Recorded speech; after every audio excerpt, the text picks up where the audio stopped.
The Chinook's rotors beat against the Nevada night like a mechanical heart, each rotation marking time in a war that never truly ended. The sound carried across the hospital parking lot, distant but distinct, a ghost from another life. Diana Maddox stood motionless in the supply closet doorway, her hands frozen mid-reach for a box of gauze, her eyes fixed on nothing, seeing everything. The sound faded. The helicopter was just life flight, probably carrying some drunk driver's latest victim to the trauma bay. Not her war, not her fight, not anymore. She was 58 years old, and she restocked bandages for minimum wage. Diana pulled the box down with steady hands. The fluorescent lights hummed overhead, casting their sterile glow across rows of medical supplies, organized with military precision. Every box faced forward, every label aligned, every shelf counted and inventoried. Order from chaos, the only kind of control she had left. Her name tag read, D. Maddox, Supply Services. No rank, no history, just another invisible worker in a system that had forgotten what invisible meant. The digital clock on the wall read 11:43 p.m., 17 minutes until midnight, 4 hours and 17 minutes until her shift ended. Then she would drive home to her empty apartment, heat up something that pretended to be food, and sit in the dark until it was time to come back and do it all again. This was what winning looked like. She pushed her cart into the hallway, its wheels squeaking against the polished floor. The sound echoed in the empty corridor. Third shift at Memorial Regional Hospital was a graveyard in more ways than one. The young doctors stayed away from night rotation when they could. The older nurses worked in silence, everyone just trying to get through to dawn. Diana's reflection caught in the darkened window as she passed. Gray streaks in dark hair pulled back tight, lines around her eyes that had nothing to do with age and everything to do with memory. She looked away. She always looked away. The trauma bay doors burst open ahead of her. Chaos poured into the hallway like water through a broken dam. 2 EMTs running full sprint, their gurney rattling between them. A young woman in scrubs sprinting alongside, one hand on the IV bag, the other trying to keep the patient's arm from falling off the side. Shouting, alarms, the controlled panic of people who knew they were losing. Diana stepped aside, pressing her cart against the wall. Invisible, always invisible. The patient flashed past, young, male, 19, maybe 20. His face was the color of old paper. His uniform, what was left of it, was Army combat fatigues, torn and soaked through with blood that looked black under the hallway lights. His eyes were open, staring at the ceiling, not seeing it. Diana knew that look.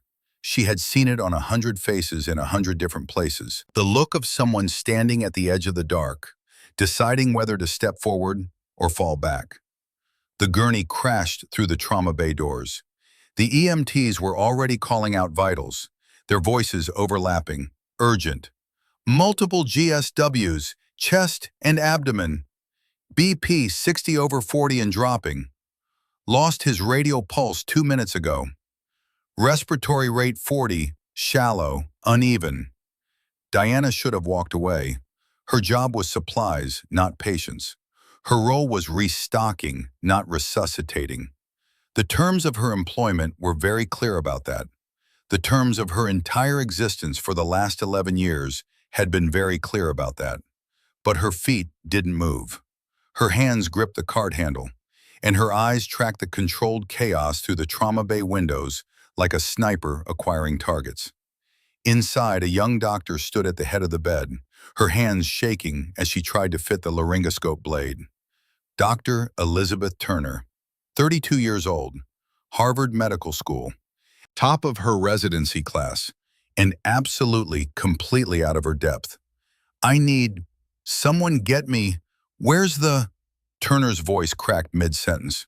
A resident tried to establish IV access and missed the vein.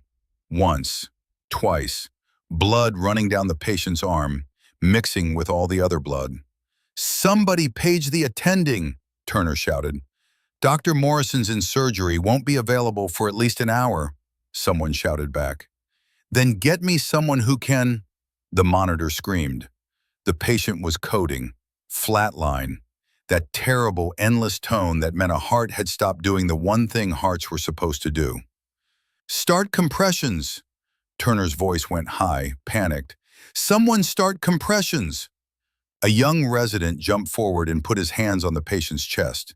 His rhythm was wrong, too fast, too shallow, bouncing instead of compressing, doing more harm than good. Diana could see it from 30 feet away through a window, and none of them inside the room could see it standing right next to the dying boy. Turner was calling for medications, but her voice had lost all authority. She was reading from a mental checklist, going through the motions, but there was no command in it, no certainty. Just a young doctor realizing that all those years of medical school had not prepared her for this moment, when the textbook answer was not enough and the patient was still dying. Diana's hands released the cart handle. She didn't remember making the decision. Her body just moved, the way it always had when someone needed saving. She walked through the trauma bay doors. Nobody noticed. They were too busy panicking, too busy shouting, too busy losing. She moved past a crash cart that someone had wheeled in, but nobody was using.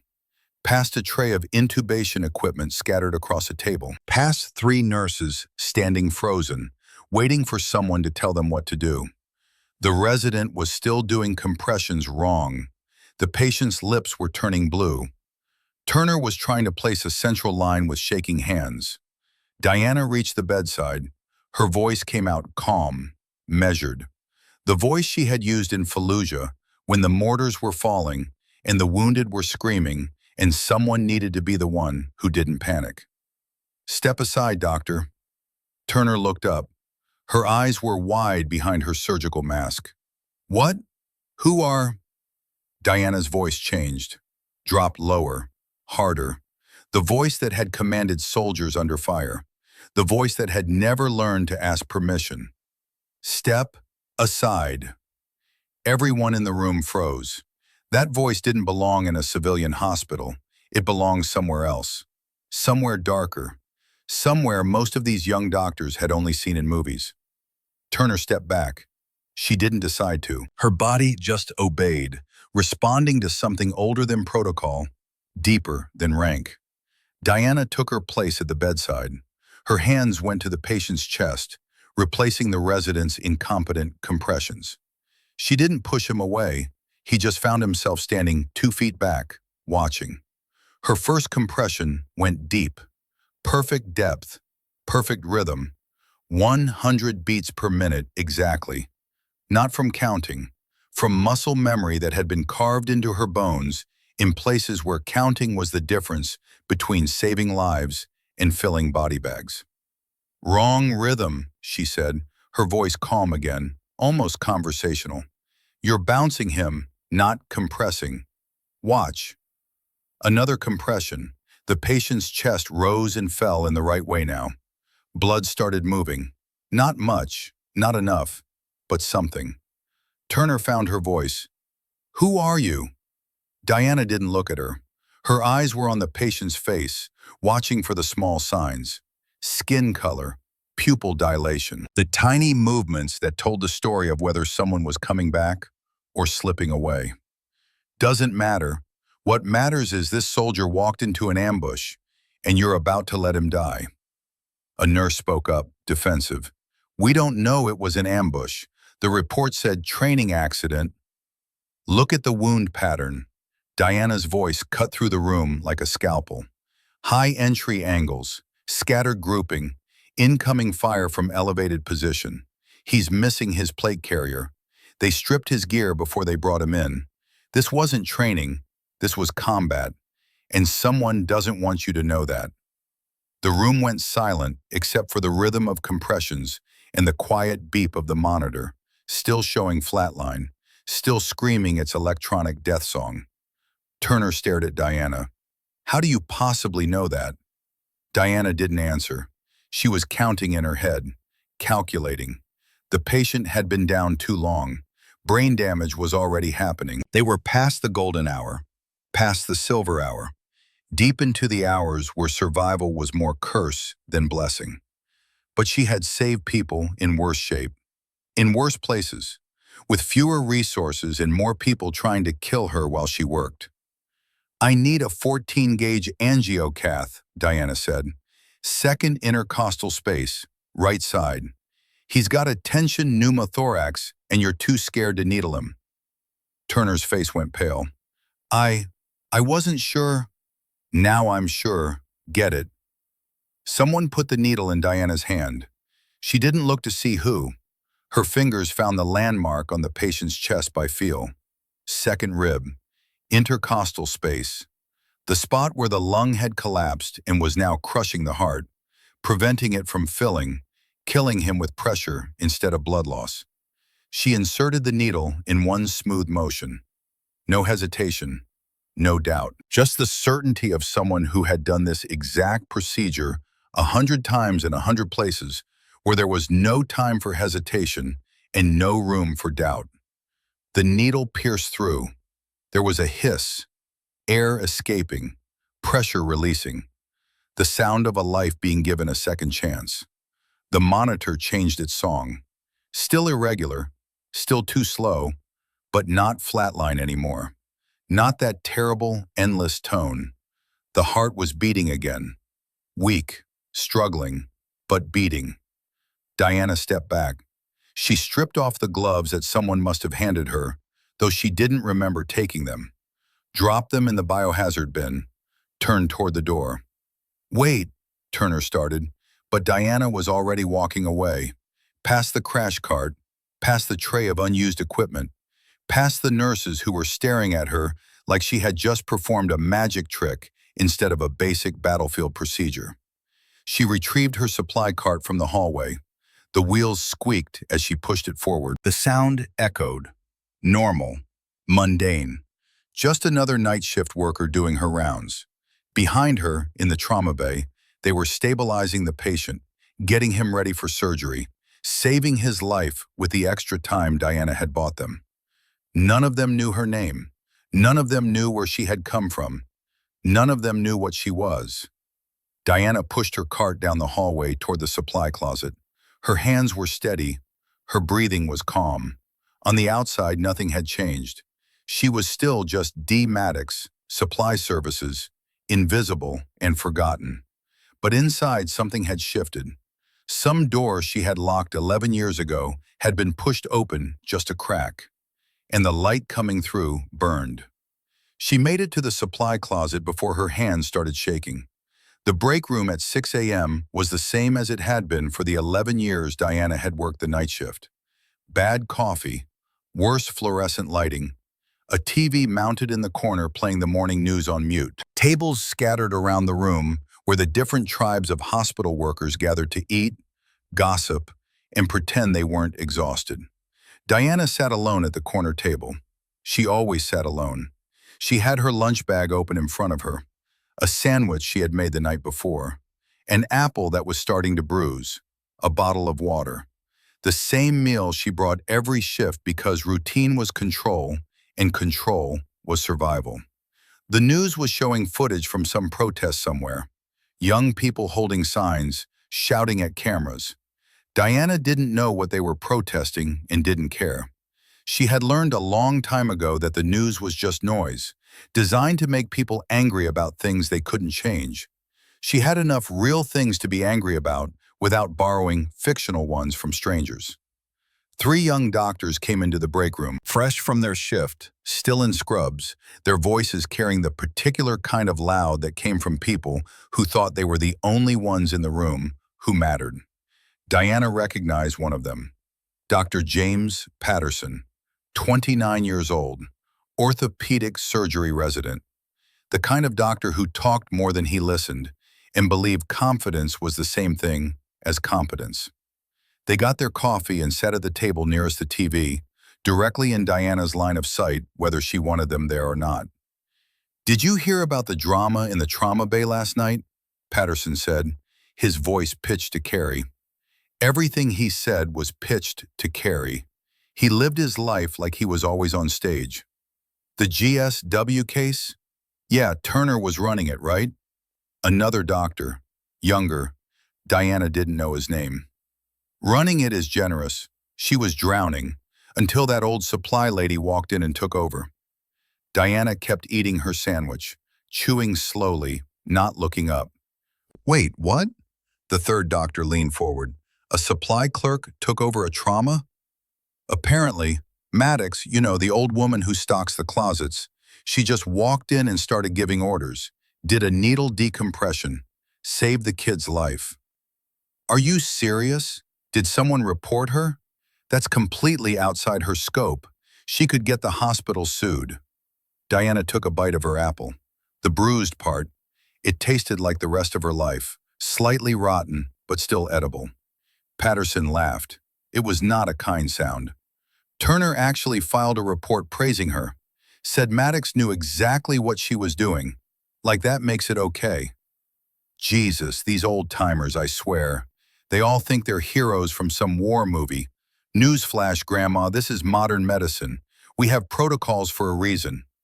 Seriously, these dinosaurs are liabilities. One wrong move and we're all paying for it. The hospital needs to clean house. Get rid of the dead weight. Diana finished her apple. Core and all. Waste was a sin she had learned not to commit. She stood up, gathered her lunch bag, threw away her trash. The doctors didn't look at her. They never did. She was just furniture, just another piece of the scenery in their important young lives. She walked past their table toward the door. Patterson's voice followed her. I mean, how hard is it to understand? You stock supplies, that's literally the whole job. Just put boxes on shelves and stay out of the way. Diana's hand touched the door handle. She paused. 1 second, 2. Her jaw tightened. The muscles in her shoulders tensed. Then she released the handle, pushed through the door, and walked out. Her limp was more pronounced now. The old shrapnel wound in her hip always acted up after a long shift. After 11 years on the night shift, she had learned to stop noticing the pain. It was just part of the background noise. Like the doctor's voices, like the fluorescent lights, like everything else she had learned to endure. She made it to the parking lot before Emily Bradford caught up with her. Ms. Maddox, wait!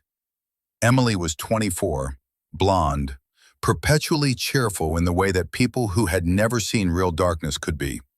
She was a good nurse, competent, caring, and she looked at Diana with the kind of respect that made Diana uncomfortable because she didn't know what to do with it. Ms. Maddox, that was incredible last night. Diana kept walking toward her truck, an old Ford F-150 that was older than Emily and just as weathered. Just instinct, Emily. Nothing special. Nothing special? You saved that soldier's life. Dr. Turner was about to lose him and you knew exactly what to do. Where did you learn to do that? Diana reached her truck and pulled out her keys. They jangled in her hand. The keychain was a small metal Ranger tab, tarnished and worn from years of being carried in pockets and bags. Most people didn't recognize what it was. Emily didn't recognize it. Emergency medicine is emergency medicine, Emily. Same principles everywhere. But the way you moved, the way you took command, Dr. Turner said you sounded like you'd been in combat. Have you? Been in combat, I mean? Diana opened the truck door. The hinge creaked. Everything on the truck creaked. It was held together by duct tape, determination, and the refusal to give up on things just because they were old. That was a long time ago, Emily. Different life. But Maddox, the voice came from behind them. Male, authoritative, the kind of voice that was used to being obeyed. Diana turned. David Lancaster stood 20 feet away, his suit already perfect despite the early hour. 48 years old, MBA from Yale, hospital administrator, the kind of man who saw everything in terms of profit margins and liability exposure. He held a tablet in one hand and had the expression of someone who was about to deliver bad news and didn't care that it was bad. My office. Now. Emily looked between them, her face worried. "Mr. Lancaster, Miss Maddox just finished a 12-hour shift." "Now, Maddox." Diana closed her truck door without getting in. She nodded to Emily. "It's fine. Go home, Emily. Get some sleep." She walked past Lancaster toward the hospital entrance. He fell into step beside her, not quite walking with her, more like escorting a prisoner. They didn't speak. There was nothing to say yet. Whatever he was going to say, he would say it in his office, behind his desk, where he had home field advantage and the power dynamic was clear. The walk through the hospital felt longer than it was. Past the emergency room where the patient she had saved was probably already in surgery. Past the nurse's station where the night shift was giving report to the day shift. Past the supply closet where her cart still sat, half full of inventory she hadn't finished restocking. Lancaster's office was on the third floor. Executive suite. The door had his name on it in brass letters. The carpet was thick. The furniture was expensive. Everything about it screamed money and power, and the kind of importance that came from never having done anything actually important. He gestured to a chair in front of his desk. Diana remained standing. Lancaster sighed. "Sit down, Diana." "I'm fine standing, sir." It wasn't a request. Diana sat, not because he told her to, because picking that particular battle would accomplish nothing. She had learned to choose her battles carefully, save her ammunition for fights that mattered. Lancaster sat behind his desk. He placed his tablet down with deliberate care, folded his hands on top of it, looked at Diana with the expression of a man who had rehearsed this conversation. "Last night, the trauma bay, Dr. Turner filed a report." Diana said nothing. "She said you intervened in an active resuscitation, that you performed a needle decompression, that you took command of the situation and gave medical orders to licensed physicians." Diana still said nothing. Silence was a weapon she knew how to use. "Do you deny this happened?" "No, sir, it happened." "Do you understand that you are not licensed to perform advanced procedures in this facility?" "I'm a registered nurse with combat trauma certifications. I'm licensed to—" "As a nurse, Diana, not as a trauma surgeon, not as an emergency physician. Your job in this hospital is supply services. You stock shelves. You inventory equipment. That is the full extent of your role." Diana's jaw tightened. A soldier was dying. "And you are not a soldier anymore." Lancaster leaned forward. "Let me be very direct with you. You are 58 years old. You work part-time on the night shift. You do not fit the demographic this hospital is trying to cultivate." Demographic. The board wants younger staff, people who are tech-savvy, people who are comfortable with social media, with patient engagement initiatives, with modern healthcare delivery. You barely know how to use the computer inventory system. "I do my job." "Your job is what I tell you it is." Lancaster's voice hardened. "And right now, your job is to stay in your lane. Stock supplies. Don't touch patients. Don't give medical advice. Don't play hero. One more incident like last night and I will have grounds to terminate your employment. Are we clear?" Diana looked at him, really looked at him. This man who had never bled for anything, who had never held the pieces of another human being together with his bare hands while mortars fell around him, who had never had to choose between following orders and doing what was right. This man who thought power came from a title and respect came from a business degree. She could break him in 30 seconds. Physically, that wasn't even a question. But that wasn't how this world worked. This world had different rules, different battles, different ways of breaking people. "Crystal clear, sir." "Good." Lancaster leaned back, satisfied. "You're dismissed." Diana stood. She walked to the door. Her hand touched the handle. "Diana." She paused but didn't turn around. "I know you used to be military. I know you probably think that makes you special. But this is the civilian world. Things are different here. The sooner you accept that you're not a soldier anymore, the easier your life will be." Diana opened the door and walked out without responding. Because responding would have required words. And the words in her head were not the kind she could say to a civilian administrator without consequences.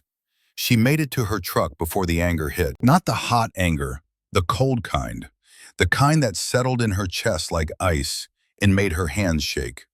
Not from fear, from the effort of not going back inside and showing Lancaster exactly what a soldier looked like when you push them too far.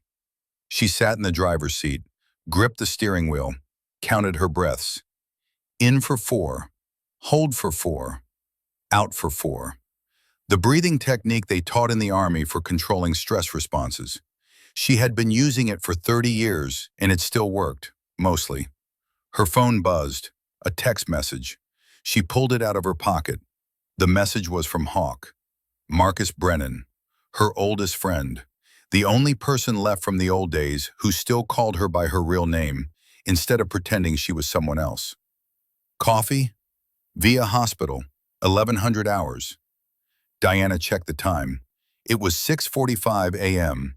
She had 4 hours, enough time to go home, take a shower, pretend to sleep, fail at sleeping, give up, and go meet Hawk. She texted back one word, Roger. Then she started her truck and drove home through the morning traffic. Just another invisible old woman in an invisible old truck, carrying invisible scars that no one wanted to see and no one wanted to know about. The civilian world, Lancaster had said, things are different here. He was right. Things were different. In the civilian world, they let soldiers die in hospitals while administrators worried about liability. In the civilian world, experience was a liability instead of an asset. In the civilian world, Diana Maddox was just a supply clerk, not a warrior, not a protector, not anything that mattered. She had accepted that. For 11 years, she had accepted it. But somewhere in the back of her mind, in the place where old instincts lived and old training waited, something was stirring. Some part of her that had never stopped being a soldier, no matter how many years she spent pretending otherwise. The civilian world might have different rules, but those rules had just let a young soldier almost die on a hospital bed while trained doctors stood around and panicked. Diana drove home through the morning light and wondered how much longer she could keep pretending that was acceptable. How much longer she could keep being invisible. How much longer she could keep being someone she wasn't. The answer, though she didn't know it yet, was less than 12 hours. Diana's apartment was small, studio layout, 400 square feet of carefully maintained emptiness. The furniture was minimal and functional. A bed that was always made with military corners, a table with one chair, a kitchenette with dishes for one.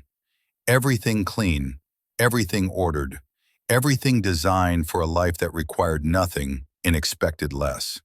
The only decoration was the mantel above the electric fireplace she never used. 5 photographs in simple frames, arranged with the same precision she brought to everything else. The first photo showed a younger Diana in dress uniform, standing beside a man in army fatigues. Her wedding day, 1995. She was 28, he was 30. Both of them smiling with the kind of certainty that came from not knowing what the future actually held. His name was Marcus Maddox. No relation to Hawk, though the similarity in first names had been a running joke for years. He had been a good man, a good husband, a good soldier, until Iraq broke something inside him that could not be fixed. The second photo was from his funeral, 2021, 4 years ago.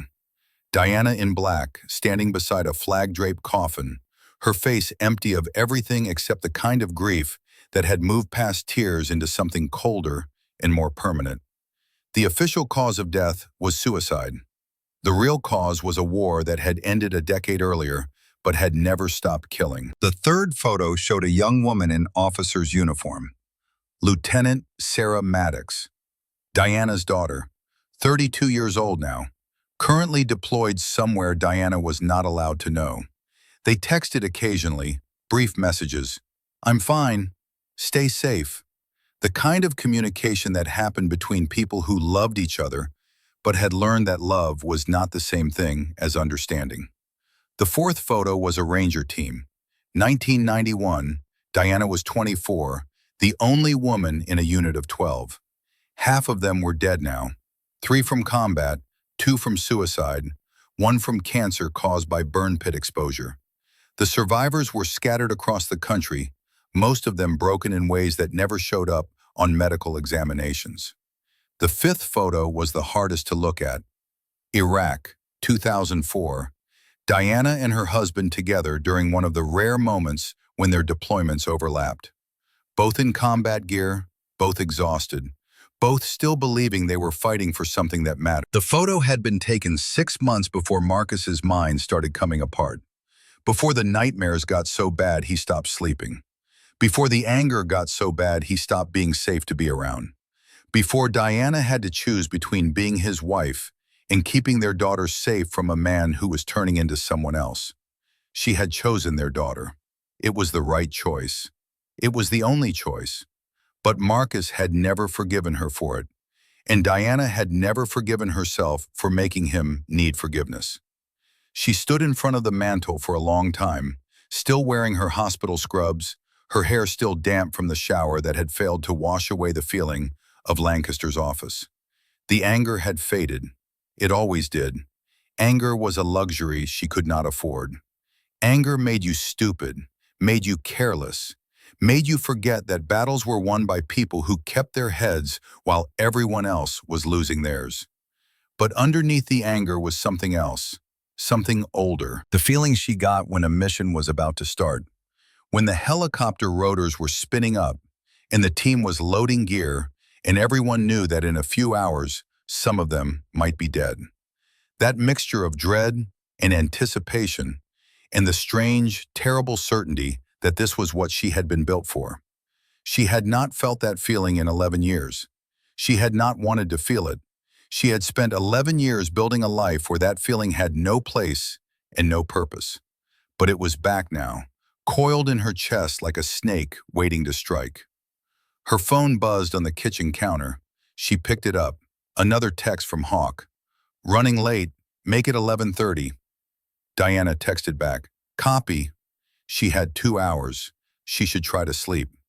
The night shift had been 12 hours, and she had another shift tonight. Sleep was a tactical necessity. Rest when you can, fight when you must. Basic infantry training. She lay down on her bed, still in her scrubs, and stared at the ceiling. The apartment was quiet. Too quiet. The kind of quiet that let thoughts creep in.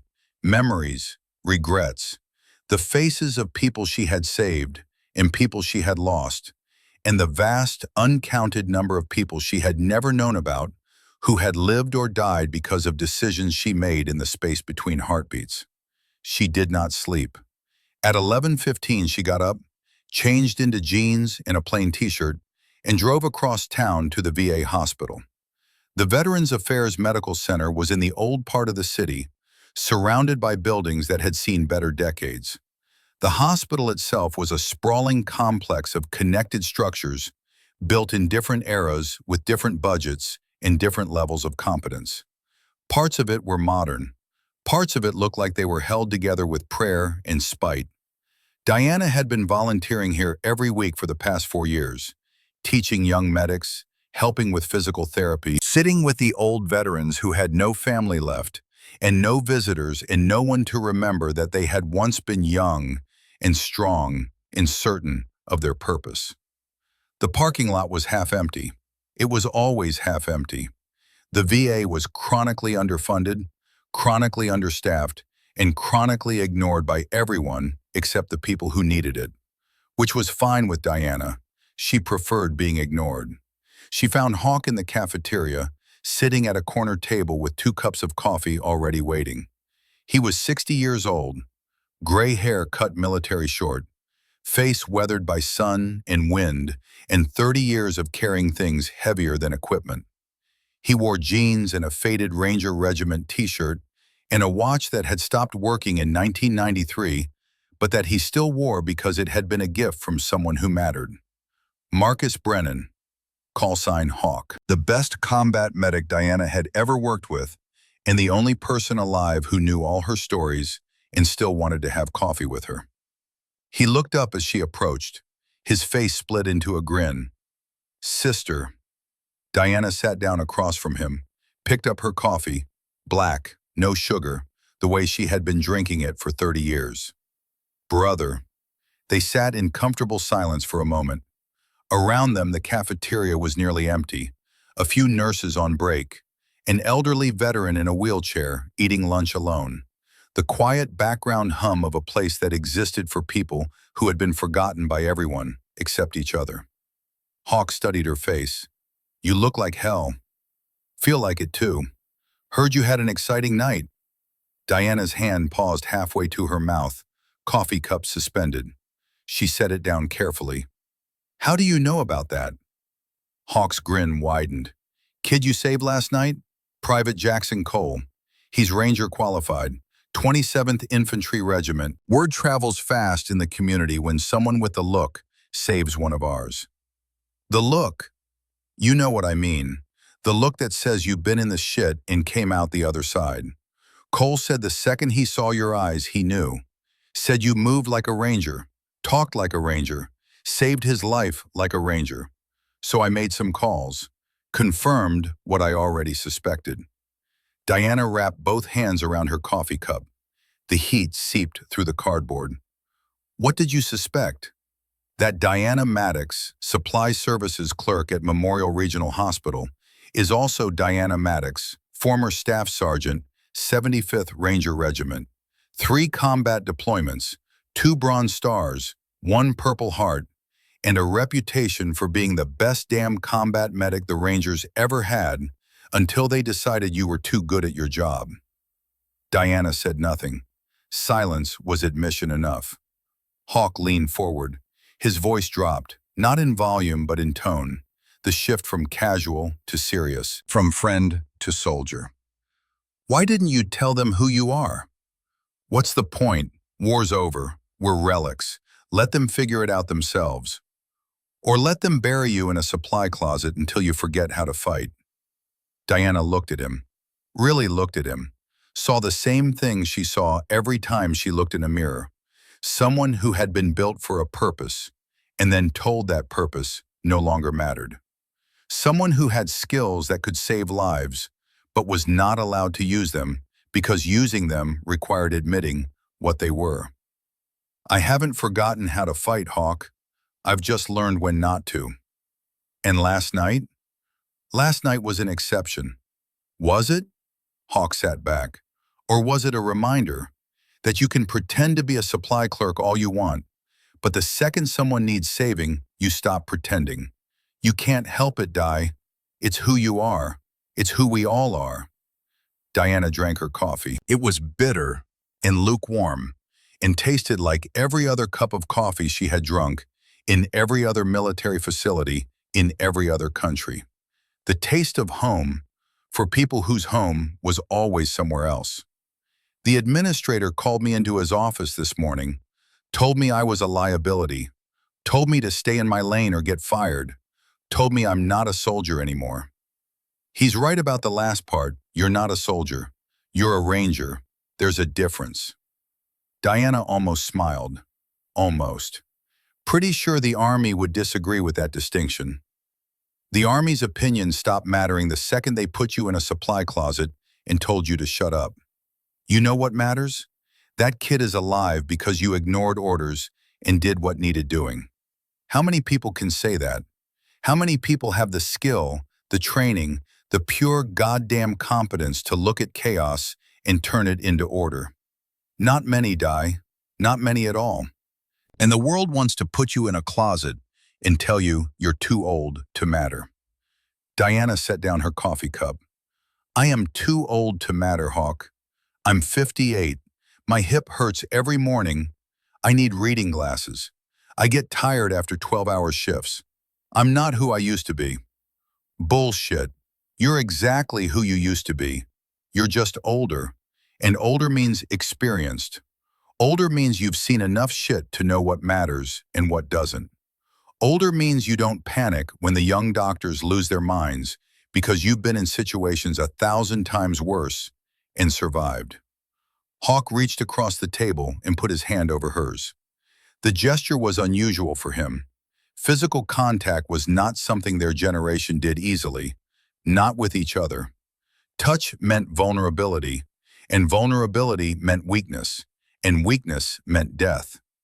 But sometimes the old rules needed to be broken. Listen to me, sister. You saved that kid's life last night, not because you're young or tech-savvy or whatever bullshit that administrator values. You saved him because you're a ranger. Because rangers don't quit, don't surrender, don't leave people behind. And that's never going to change, no matter how many years pass or how many people tell you you're obsolete.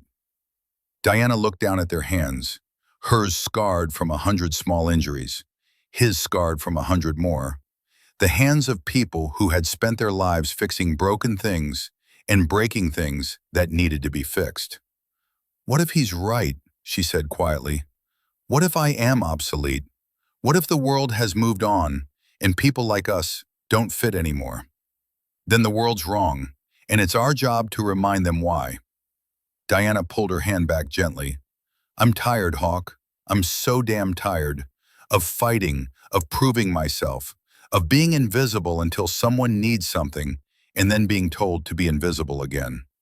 I just want peace. Peace is for people who never went to war. People like us, we don't get peace, we get purpose. And your purpose is keeping people alive. That's what you do. That's what you've always done. And some supply closet administrator doesn't get to take that away from you just because it makes him uncomfortable. Diana's phone buzzed. She pulled it from her pocket. Unknown number. She stared at the screen, her combat instincts flaring to life before her conscious mind caught up. Unknown numbers meant trouble. Always had, always would. She answered. Maddox. The voice on the other end was male, older, carrying the unmistakable weight of command. Staff Sergeant Maddox, this is Colonel Robert Hayes, Joint Special Operations Command. Diana went very still. Every muscle in her body locked into attention, even though she was sitting down in a cafeteria chair. Some responses were too deeply ingrained to ever fully go away. I'm retired, sir.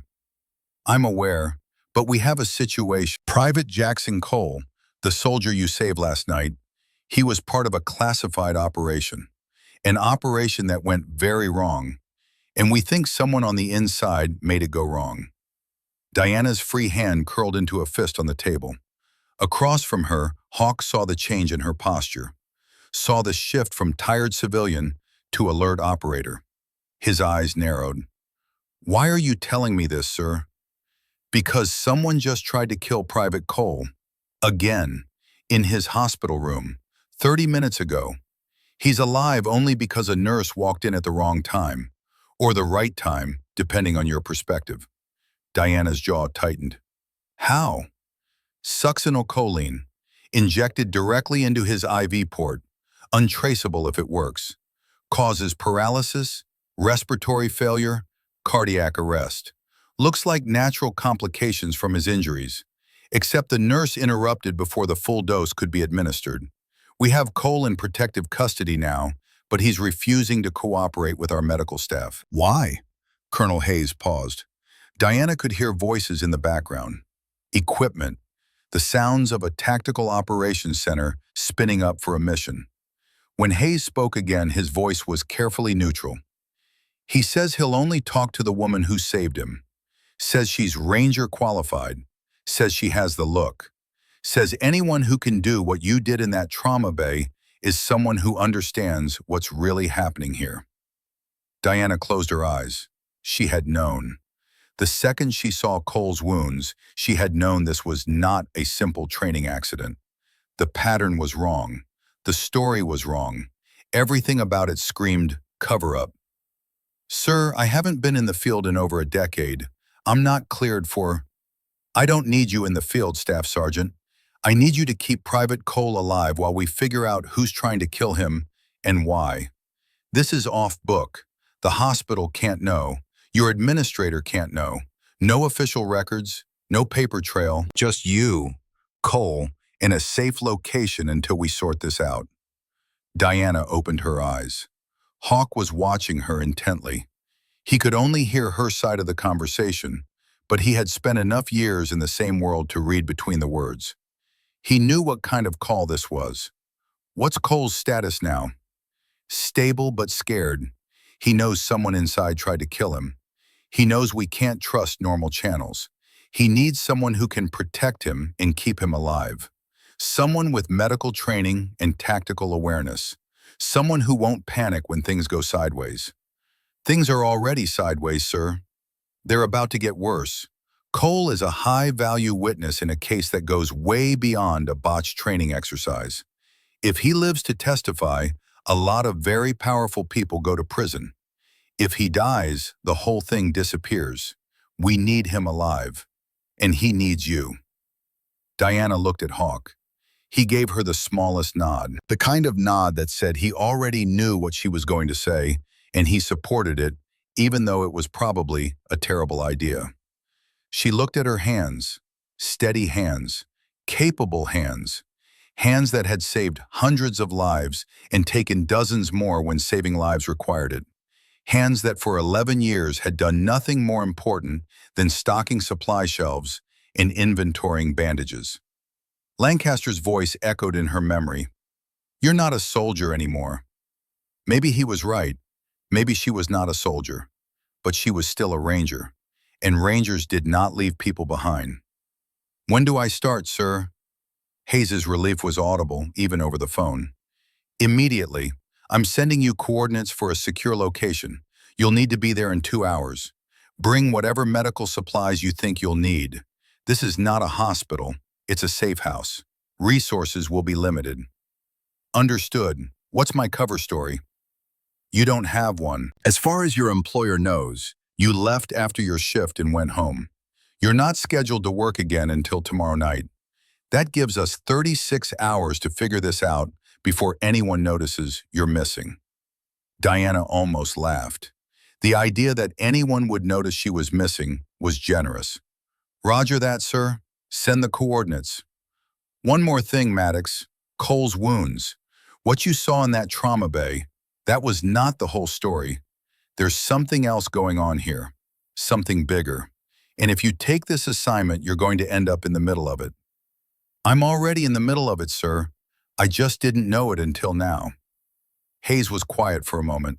Then he said, Rangers lead the way, Staff Sergeant. All the way, sir. The call ended. Diana set her phone down on the table. Her coffee had gone cold. The cafeteria around her continued its quiet routine, oblivious to the fact that her entire life had just changed direction in the span of a 5-minute phone call. Hawk leaned forward. Well, I need to borrow your truck and your go bag. Someone tried to kill Cole inside a hospital with military-grade drugs. This is not random. This is not opportunistic. This is planned, organized, someone with access and knowledge and resources. Hawk's expression darkened. How deep does this go? Don't know yet, but deep enough that JSOC is calling retired medics for off-book protection duty. Deep enough that they don't trust normal channels. You're walking into something bad. I walked into something bad the second I saved that kid's life. Now I'm just following through. Hawk pulled his keys from his pocket and slid them across the table. Truck's in the north lot. Go bag is behind the driver's seat. Extra magazines in the side compartment. Med supplies in the back. Everything you need for a very bad day. Diana took the keys. Thank you. Don't thank me, just come back. I already lost too many friends to stupid wars. I'm not losing you to a stupid conspiracy. Diana stood. Hawk stood with her. For a moment, they just looked at each other. Two old soldiers who had survived everything the world threw at them and were about to walk back into the fire one more time. Hawk held out his hand. Diana shook it. His grip was firm, certain. The handshake of people who trusted each other with things more important than their lives. Once a ranger, Hawk said. Always a ranger, Diana finished. She turned and walked out of the cafeteria, through the VA hospital corridors, past the old veterans and the young staff, and all the ordinary people living ordinary lives who would never know that something extraordinary was about to happen in the shadows just beyond their awareness. Hawk's truck was exactly where he said it would be. Black Ford F-250, modified suspension, tinted windows, the kind of vehicle that looks civilian but had been prepared for situations that were anything but. The go bag was behind the driver's seat, a tactical backpack that was heavier than it looked and contained everything from medical supplies to ammunition to emergency cash. Diana got in, started the engine, and checked her phone. The coordinates Hayes had sent pointed to an address on the outskirts of the city, an abandoned section of the old VA hospital complex. Buildings that had been shut down years ago due to budget cuts and never reopened. The perfect place to hide someone who needed to stay hidden. She programmed the GPS and started driving. Her hands were steady on the wheel. Her breathing was calm. Her mind was already shifting into mission mode, cataloging threats, planning contingencies, preparing for the 100 different ways this could go wrong. Lancaster had told her she was not a soldier anymore. He was right. She was something worse. She was a soldier who had been told to stop being a soldier and had spent 11 years pretending that was possible. But pretending was over now. Someone had tried to kill one of her own. Someone with power and resources and the arrogance to think they could get away with it. Diana Maddox had spent 11 years being invisible, being quiet, being harmless. That was about to change. The drive took 40 minutes through traffic that was lighter than usual. Diana spent the time mentally inventorying the go bag without actually opening it. She knew what Hawk would pack. They had served together long enough that their loadouts were nearly identical. Medical supplies prioritized for trauma, hemostatic gauze, combat tourniquets, chest seals, airway equipment, pain medication, antibiotics, IV supplies. Everything you needed to keep someone alive when proper medical care was miles away and death was measured in minutes. The weapons would be there too. Sidearm, probably a Glock 19, extra magazines, possibly a compact rifle broken down and stowed. Hawk was thorough, always had been. The GPS led her to the old VA complex. Chain-link fence with a gate that should have been locked, but wasn't. Buildings with boarded windows and faded paint. Weeds growing through cracked concrete. The whole place had the feeling of institutional abandonment, the kind of place where important things were once done and then forgotten when the money ran out. A black SUV was parked near the easternmost building. Government plates. 2 men in civilian clothes standing outside. Security. They tracked Diana's approach with professional alertness, but did not raise weapons. Someone had told them she was coming. Diana parked next to the SUV and got out. The taller of the 2 men stepped forward. Military bearing. Early 30s. The kind of fit that came from daily PT and regular combat deployments. Maddox? That's me. He nodded toward the building. Cole's inside, 2nd floor, room 203. Medical supplies are staged there. Colonel Hayes said to tell you he'll check in every 4 hours. If you need anything, use the sat phone in the room. Do not use your cell. Do not call anyone. Do not leave unless the building is actively on fire. Understood. What's the threat assessment? Unknown actors with military training and inside knowledge. They got to Cole once in a secure hospital. They'll try again. Our job is to keep them from finding this location. Your job is to keep Cole alive if they do. Diana slung the go bag over her shoulder. How long am I on duty? Until we figure out who's trying to kill him and why. Could be 12 hours, could be 3 days. Hayes said you'd understand. Diana understood. This was a holding action.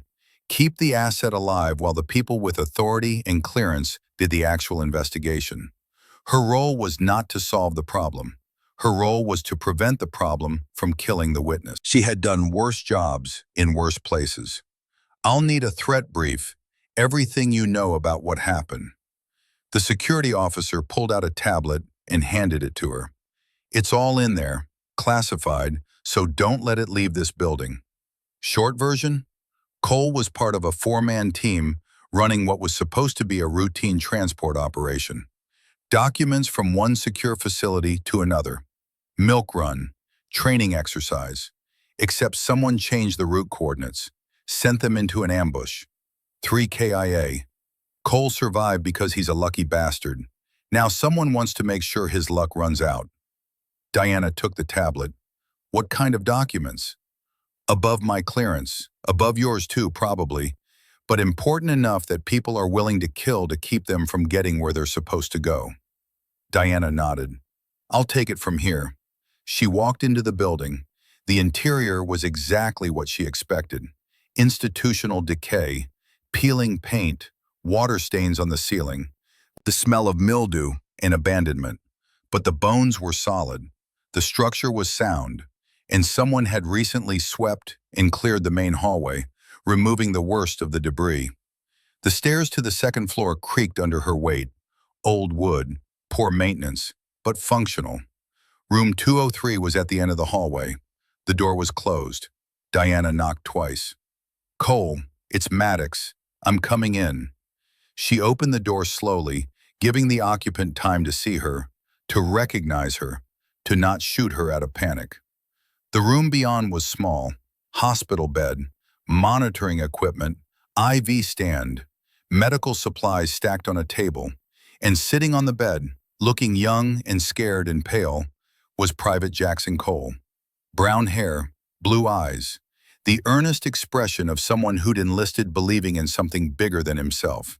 His right arm was in a sling. Bandages covered his chest and abdomen. IV line running into his left arm.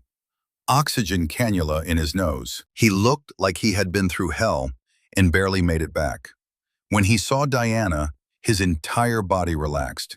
The tension in his shoulders eased. His breathing steadied.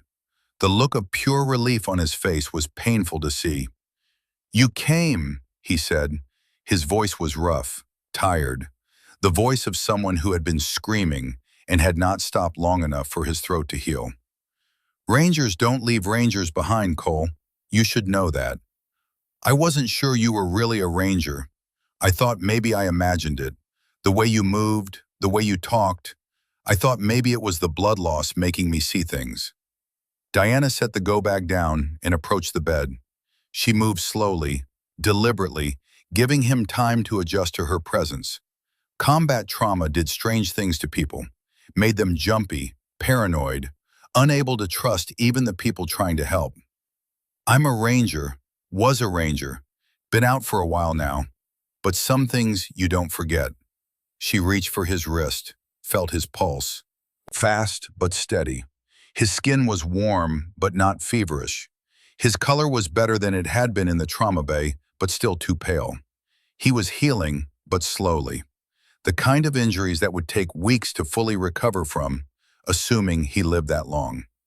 Tell me about the shooter, the one in the hospital. Cole's jaw tightened. I didn't see him. I woke up and I felt wrong, like something was off. I couldn't move my right arm, but that's normal with the injury. But then I couldn't move my left arm either, and my breathing felt weird, heavy, like I was trying to breathe through water. Paralytic drugs, Diana said. They cause muscle paralysis. Respiratory muscles stop working. Heart keeps beating for a while, but eventually it fails too. Looks like natural complications from trauma. I hit the call button. My finger barely worked, but I hit it. The nurse came in, and I tried to tell her something was wrong, but I couldn't talk. She saw something move near my IV, someone running out of the room. She screamed. Other people came. They found the syringe in my IV port. Diana examined the IV site on his arm. Fresh dressing, no signs of infection. Whoever had tried to kill him had known exactly what they were doing. Military medical training, knowledge of hospital protocols, access to controlled substances. The ambush, Diana said. Tell me about it. Cole's eyes went distant. The 1,000-yard stare, the look of someone reliving something they could never forget. We were told it was a training exercise. Transport classified documents from Fort Carson to Peterson Air Force Base. Simple route.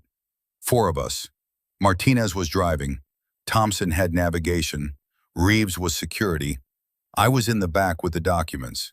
He paused, swallowed hard, continued. We were halfway there when Thompson said something was wrong. The GPS coordinates didn't match the approved route. We were heading into the mountains instead of staying on the main highway. Martinez said maybe it was a test, to see if we'd notice, to see if we'd abort. So we kept going. Diana already knew where this was going. She had heard variations of this story too many times. Training exercise that was not a training exercise. Orders that led people into traps. The kind of mistakes that were not mistakes at all, but carefully planned murders disguised as incompetence.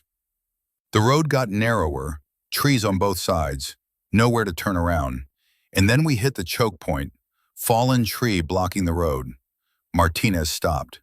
Thompson got out to check if we could move it, and that's when they opened fire. Cole's hands were shaking now.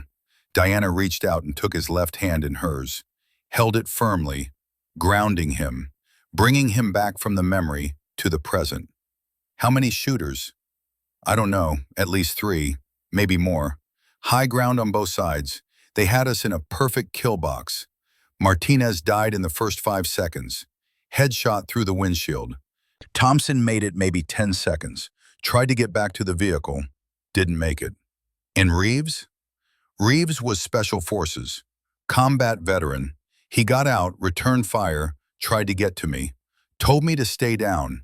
Told me to protect the documents. I heard him fighting. Heard him shooting. Then I heard him scream. Then I didn't hear anything. Cole's voice broke. Diana squeezed his hand. How did you survive? I played dead. Lay there in my own blood and Martinez's blood and didn't move. They came down to check. I heard boots. Heard voices. Someone said, "Get the documents." Someone else said, "What about this one?" And then someone, I don't know who, said, "Leave him. He's already dead."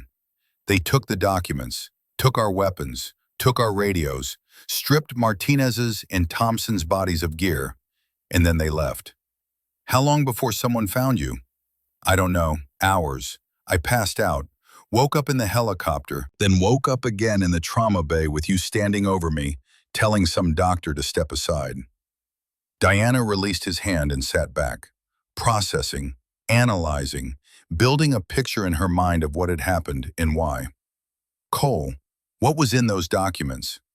I don't know, above my clearance. We were just supposed to transport them. But you must have some idea. Otherwise, why try to kill you after the fact? You're a witness, but a witness to what? An ambush? That happens. People get killed. Equipment gets lost. None of that requires silencing the survivor unless the survivor knows something that matters. Cole looked at her, young eyes, old fear. There was something else. Tell me. Before we left, I saw the documents being loaded. They were in a briefcase, handcuffed to a courier. But when they loaded them into our vehicle, the briefcase was open. The courier was upset. He was arguing with our commanding officer, saying this wasn't protocol, saying the documents should never be transported without proper chain of custody. The officer told him to shut up and follow orders. Diana felt something cold settle in her stomach. What officer? General Nathaniel Stone. He personally signed off on our transport orders. The name hit Diana like a physical blow. She kept her face neutral. Stone. Nathaniel Stone. The name was familiar, too familiar, but from where? Gulf War? Iraq? The memories were fragmentary, buried under years of trying to forget. She would need to call Hayes, pull Stone's complete service record, figure out why that name made something cold settle in her stomach. Diana stood and walked to the window, looked out at the abandoned buildings, the overgrown parking lot, the chain-link fence that was supposed to keep people out, but would not stop anyone who was serious about getting in. Cole, I need you to understand something. The people who did this, they're not going to stop. They got to you once in a hospital, surrounded by security and cameras and witnesses. They'll get to you again if they find you. My job is to make sure they don't find you. But if they do, I need to know you can follow orders. Can you do that? Yes, ma'am. Don't call me ma'am. I work for a living. Call me Maddox or call me Diana, but not ma'am. Cole almost smiled. Yes, Maddox. Diana turned back to face him. Get some rest. I'm going to set up a perimeter and run some diagnostics on your wounds. When you wake up, we'll go over the protocol for if things go sideways. You think they'll find us? Diana looked at him. 19 years old, barely old enough to drink, already scarred by things that would follow him for the rest of his life. She could lie to him, tell him everything would be fine, that he was safe, that the bad people would not find him. But Rangers did not lie to each other. Yes, she said, eventually they'll find us. But by the time they do, we'll be ready. Now get some rest. That's an order. Cole nodded and closed his eyes. Within minutes, his breathing had evened out. Sleep or exhaustion or drugs. Probably all three. Diana pulled out the sat phone and dialed the number Hayes had given her. He answered on the first ring. Maddox, sit rep. Cole is stable, scared but coherent. I need you to pull everything you have on General Nathaniel Stone. Gulf War veteran. Last I heard, he retired in 2015. I need to know what he's been doing since then. Hayes was quiet for a moment. Why Stone? Because he signed the orders that sent Cole's team into that ambush, and because something about that name is setting off every alarm bell I have. What kind of history? That's what I'm trying to figure out, sir. Just pull the file. I have a feeling once I see it, I'll remember why his name matters. The sat phone call with Colonel Hayes lasted 20 minutes. Diana stood by the window while Cole slept, her voice low and controlled, as Hayes briefed her on what they'd found. The words came through clear and cold, painting a picture Diana had hoped she'd never see again. Hayes didn't interrupt with questions. He just delivered the intel, systematic and thorough. When he finished, there was a long silence on the other end of the line. Jesus, Hayes finally said. You're sure about the connection? I'll be sure once I see his service photo, but the timeline matches. Gulf War, 91st Ranger Battalion, officer who made decisions that got soldiers killed and walked away with a promotion. I'm pulling his complete file now, everything we have. Maddox, if Stone is involved in this, we're not dealing with a simple corruption case. We're dealing with something that goes deep, very deep. Diana watched the shadows lengthen across the abandoned parking lot. The sun was setting. In a few hours, it would be dark. In a few more hours, her night shift at the hospital would start without her. Lancaster would notice her absence eventually, would probably fire her when she came back. If she came back. She found she did not care. How deep are we talking, sir?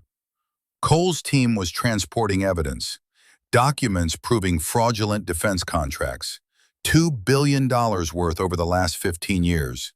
The kind of fraud that requires institutional support. Pentagon officials signing off on fake invoices. Congressional oversight committees looking the other way. Defense contractors billing for equipment that was never delivered and services that were never performed. And someone at the top coordinating all of it. Stone. That's my working theory. He left the Army at full rank. No scandal, no investigation, clean record. Took a position with Sentinel Defense Solutions 6 months later. Private military contractor. They've had over $8 billion in government contracts since 2015. And according to the documents Cole's team was carrying, about a quarter of that was fraudulent. Diana did the math in her head. $2 billion. That was enough money to buy silence, to buy protection, to buy the kind of resources that could stage an ambush on American soldiers and make it look like a training accident, to buy access to a hospital and the means to inject a paralytic drug into a patient's IV. You think Stone ordered the hit on Cole? I think Stone ordered the ambush. The hospital attempt was probably his people trying to clean up loose ends. Cole's the only witness who can testify that Stone personally signed those transport orders. Without Cole, the evidence chain breaks. The case falls apart. $2 billion in fraud disappears into the bureaucracy, and Stone walks away clean. Diana's hand tightened on the sat phone.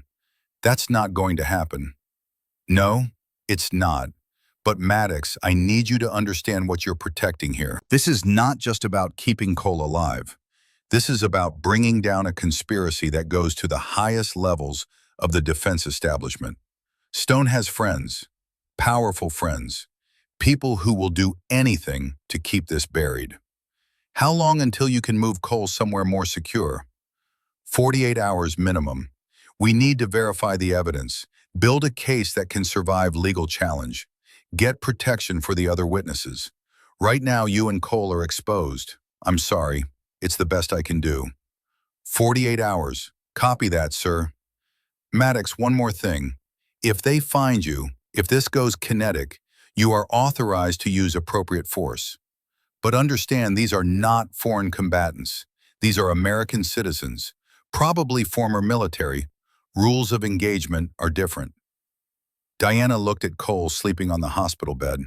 19 years old, his whole life ahead of him, if he survived.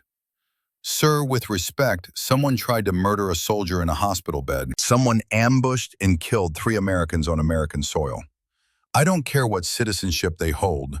They're enemy combatants, and I will treat them as such. Hayes was quiet for a moment. Officially, I did not hear that. Understood, sir. Stay alive, Maddox, and keep that kid alive. That's an order. Rangers lead the way, sir. All the way. The call ended. Diana set the sat phone down and turned her attention to the room. It was time to prepare. Time to turn this abandoned hospital room into a defensible position. Time to do what she had been trained to do 30 years ago and had never truly stopped knowing how to do. She started with the medical supplies, organized them by priority. Hemorrhage control closest to the bed. Airway equipment within arm's reach. IV fluids staged and ready. Pain medications measured and labeled. Everything positioned so she could find it in the dark, by feel, under stress. Then she moved to the tactical assessment. The room had 1 door and 2 windows. The door was solid wood with a working lock. Not great, but better than nothing. The windows were old single-pane glass. Easy to break, easy to breach. She checked the go bag Hawk had given her. Inside, wrapped in a towel, was exactly what she expected. Glock 19, 3 spare magazines, tactical flashlight, fixed blade knife, and at the bottom, broken down into component parts, a Colt AR-15 with 4 30-round magazines. Diana assembled the rifle with practiced efficiency. Muscle memory took over. Hands moving through steps she had performed thousands of times. Upper receiver, lower receiver, bolt carrier group, charging handle. The familiar weight settling into her grip like shaking hands with an old friend. She performed a functions check, charged the weapon, dry fired. Everything worked. Hawk maintained his equipment properly. Always had. Cole stirred on the bed, his eyes opened, focused on Diana, standing by the window with an assault rifle in her hands. He blinked. Okay, he said, so you're definitely a ranger. Diana smiled. It was a small smile, tired, but real.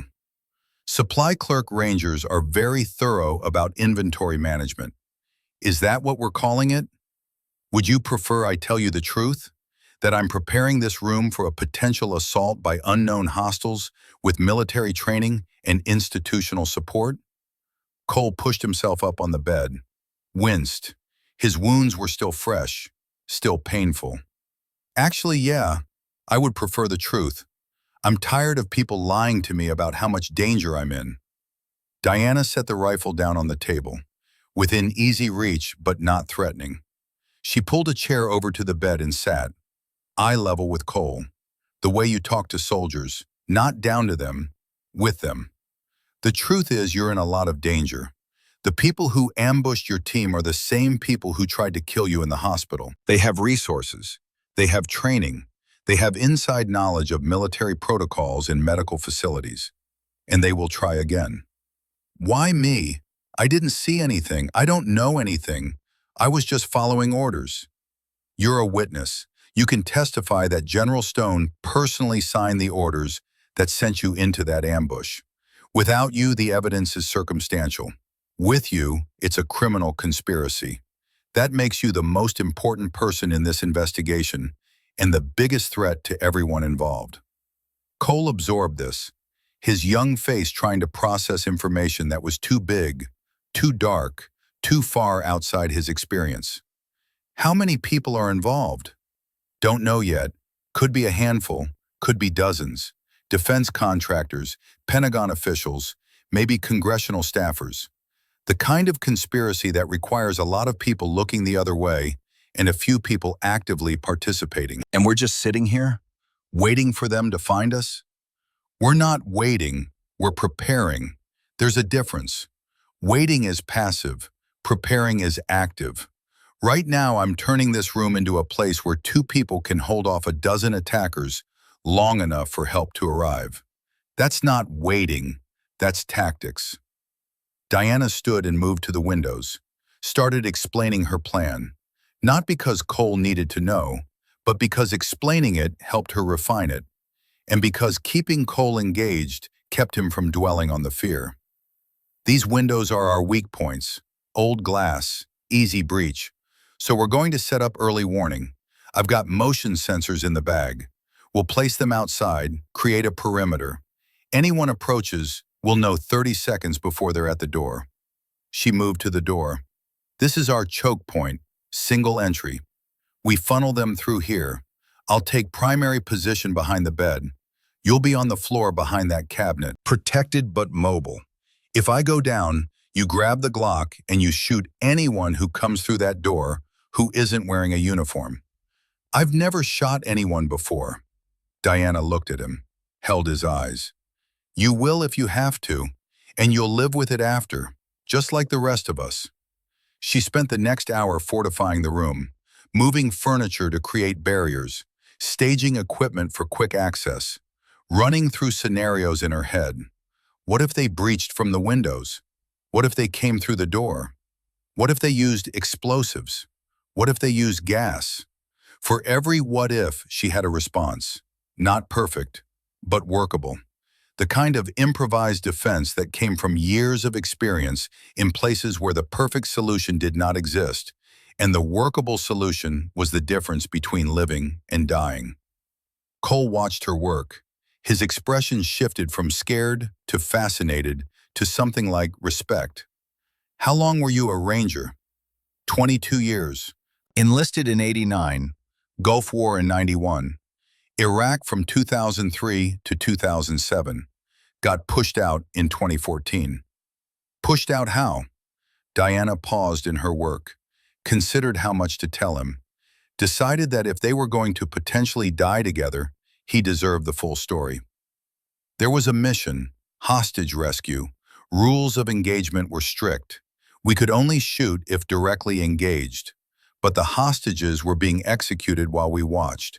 7 civilians, men, women, children, being killed one by one while we sat in overwatch and waited for permission to engage.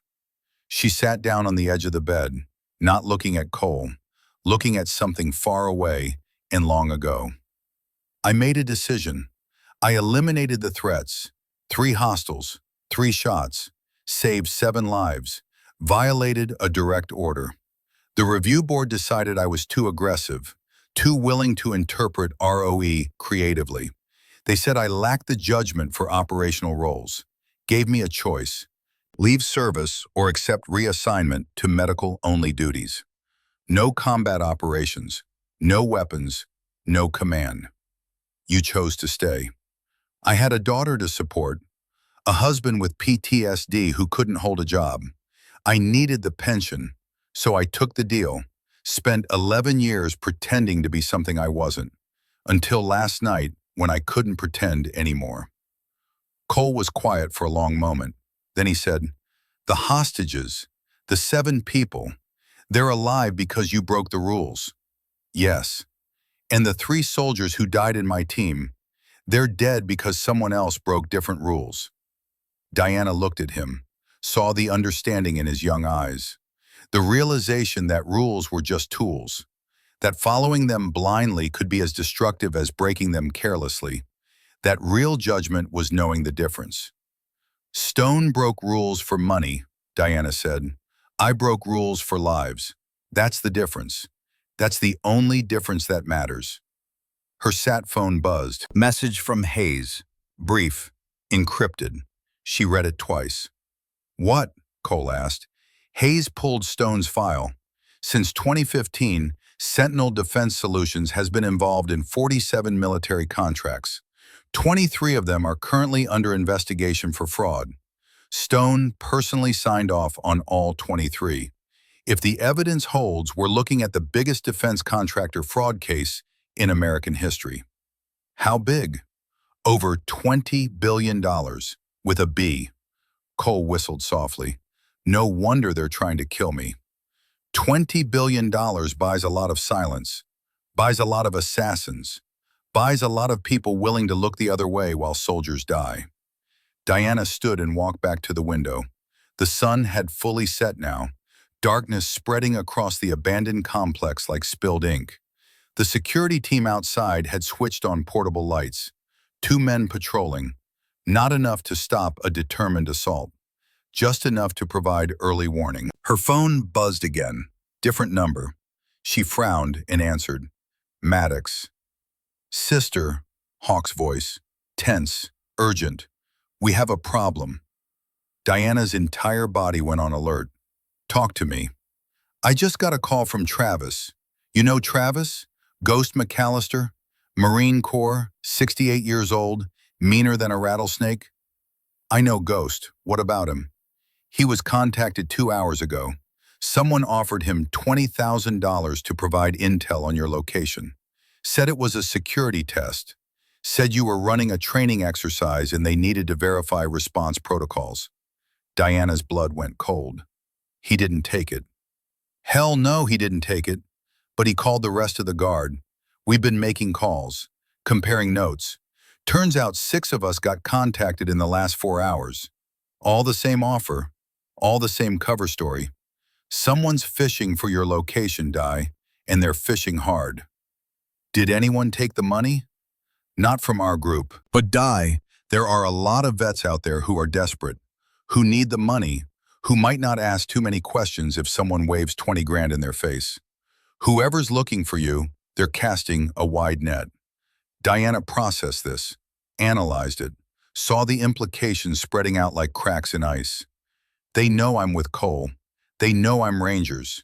They're using that to find me, reaching out to the veteran community, offering money, exploiting the network. That's my read, which means you need to move, now, before someone takes that offer and gives up your position. I can't move Cole. He's not stable enough, and I don't have secure transport. Then you need backup, real backup, not just 2 guards who are going to fold the second things get serious. Diana looked at Cole, then at the rifle on the table, then back out the window at the darkness, calculating, planning, seeing the board as it was, not as she wished it to be. How many of the guard can you mobilize? Hawk's laugh was short and hard. All of us, every single one of us has been waiting for years for someone to need us again, for someone to remember that we still matter. You say the word, Di, and we'll be there. I need you to understand what you're signing up for. This is not a training exercise. This is not a security job. This is defense against people who are willing to kill to protect $20 billion in fraud. People with resources, people with training, people who will not hesitate. Di, we're all between 60 and 73 years old. We've got bad knees, worse backs, and nothing to lose. We've been dying slowly in retirement homes, in VA hospitals while the world forgets we exist. You're offering us a chance to matter one more time, to be useful, to be soldiers again. You think any of us are going to turn that down? Diana closed her eyes, saw in her mind the faces of the men Hawk was talking about. Travis Ghost McAllister, Marine Corps, 68 years old, 3 tours in the first Gulf War, Purple Heart, Silver Star, spent the last decade in a wheelchair, slowly drinking himself to death because no one needed him anymore. William Iron Ashford, Army, 71 years old, 2 tours in Desert Storm, expert in urban warfare. Living alone in a studio apartment, his Army pension barely covering rent, spending his days watching TV and waiting to die. James Wheels Donovan, 73 years old, Navy corpsman, 5 deployments, lost the use of his legs to an IED in Fallujah, spent his days volunteering at the VA because the alternative was sitting at home staring at walls. Gray-haired veterans whose bodies told stories of wars their country preferred to forget. Men in their 60s and 70s who'd been written off as relics, but still moved with purpose. The kind of soldiers who'd been told they were obsolete until someone needed saving. And all of them still soldiers, still capable, still willing to fight when someone needed fighting for. Hawk, if I call the guard, people are going to die. Maybe them, maybe us, probably both. We're dying anyway, die.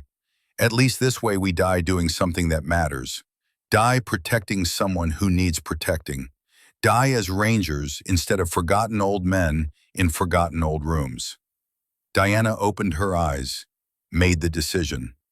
V, a hospital, south entrance, 0200 hours, full tactical loadout. This is not a drill. This is not a training exercise. This is the real thing. We'll be there, all of us. Hawk, I need you to understand, I can't guarantee we'll win. Can't guarantee anyone survives. The only thing I can guarantee is that we'll make them pay for every inch. We'll make them remember that old does not mean harmless, that experience beats youth, that Rangers never quit. Hawk's voice was steady, certain, the voice of a man who had made peace with his own mortality a long time ago and was just waiting for a good reason to spend what was left. All the way, sister. We'll see you at 0200. The call ended. Diana stood in the dark room, looking out at the night, knowing that in 6 hours, everything was going to change. In 6 hours, 7 old soldiers were going to make their last stand. Not because they had to, but because someone finally needed them to. She turned to Cole. He was watching her with wide eyes. What just happened? Reinforcements. 6 combat veterans. All of them older than dirt. All of them more dangerous than they look. They'll be here in 6 hours. Can we trust them? Diana smiled. It was not a happy smile. It was the smile of someone who knew exactly what was coming and had stopped being scared of it a long time ago. With my life, with yours, with everything that matters. These men are Rangers, and Rangers don't leave Rangers behind. The next 6 hours passed in a strange suspension of time. Diana slept in shifts, 45 minutes at a time, the way she had learned to sleep in combat zones. Light enough to wake at any unusual sound, deep enough to actually rest. Cole tried to sleep but mostly lay awake, staring at the ceiling, processing everything that had happened and everything that was about to happen. At midnight, Diana checked the perimeter. The security team was still there, still alert, but they were just 2 men. And 2 men could not stop what was coming. At 1 a.m., her sat phone buzzed. Message from Hayes. Brief, direct. Intel suggests attack imminent. Stone's people are moving. ETA unknown. Reinforcements requested. Can you hold? Diana typed back. Reinforcements en route. Will hold position. Advise air support on standby. Copy. Godspeed, Maddox. At 1:30 a.m., Diana heard the vehicles. 3 of them. Old trucks, modified for cargo. No lights. They parked near the south entrance and 6 men got out. Diana grabbed the rifle and went downstairs to meet them. They were everything she remembered and nothing like she expected. Old, gray-haired, moving with the careful deliberation of people whose bodies had been used hard and were held together by willpower and spite. But their eyes were clear, their hands were steady, and every single one of them was armed. Travis Ghost McAllister in his wheelchair, a shotgun across his lap. William Iron Ashford with a rifle that looked older than he was. James Wheels Donovan, with a sidearm and a look that said he had been waiting for this moment for years. Daniel Doc Lawrence with a medical bag that probably contained more weapons than bandages. Samuel Sam Rourke with a scoped rifle and the quiet confidence of a man who had never missed what he aimed at. Patrick Patch Fitzgerald with a breaching kit and scars that told stories he had stopped telling years ago. And Hawk, standing in the middle of them all, looking at Diana with an expression that said everything words could not. "The last guard," he said, "reporting for duty." Diana looked at them. These old men who should have been home in bed, who should have been safe, who should have been anywhere except here, preparing to fight a battle that was not theirs and did not need to be. But they were here anyway, because she had called, because a soldier needed help, because Rangers did not retire. They just waited for the next mission. "Gentlemen," Diana said, "thank you for coming. What I'm about to ask you to do is dangerous, probably illegal, definitely going to hurt. The people coming for us are professionals, former military, well-equipped, well-trained, and absolutely willing to kill to protect their secrets." Ghost spoke up. His voice was rough from decades of smoking and shouting. "Ma'am, with respect, we're all between 60 and 73 years old. We've been in more fights than these kids have had birthdays. We've survived things that would make their training exercises look like summer camp. And we've been waiting for years for someone to need us again.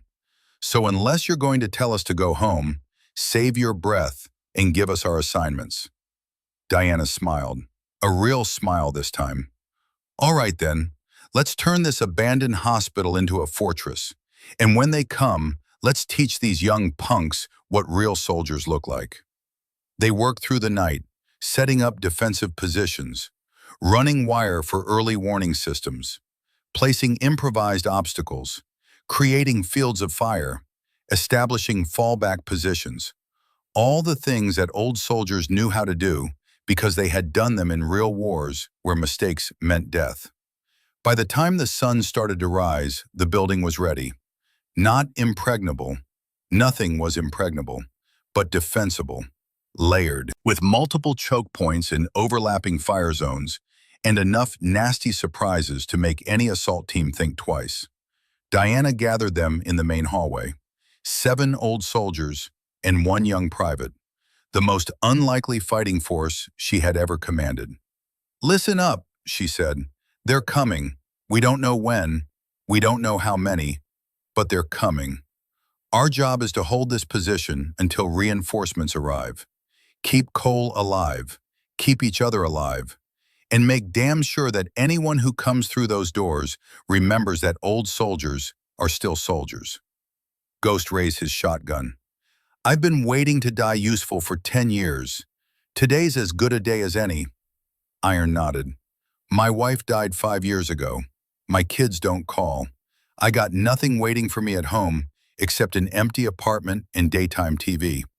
I'd rather go out fighting than fade away watching game shows." Wheels checked his sidearm. "Been in this chair since Fallujah. Been useless since Fallujah. Today I get to be useful again. That's worth whatever comes next." One by one, they voiced their commitment, not because they were suicidal, not because they wanted to die, but because they had all reached the same conclusion, that dying for something was better than living for nothing, that being useful one last time was worth the risk, that mattering was more important than surviving. Diana felt something in her chest, something she had not felt in 11 years. Pride, purpose, the bone-deep certainty that she was exactly where she was supposed to be, doing exactly what she was supposed to do. "All right then," she said, "let's show them what the last guard looks like."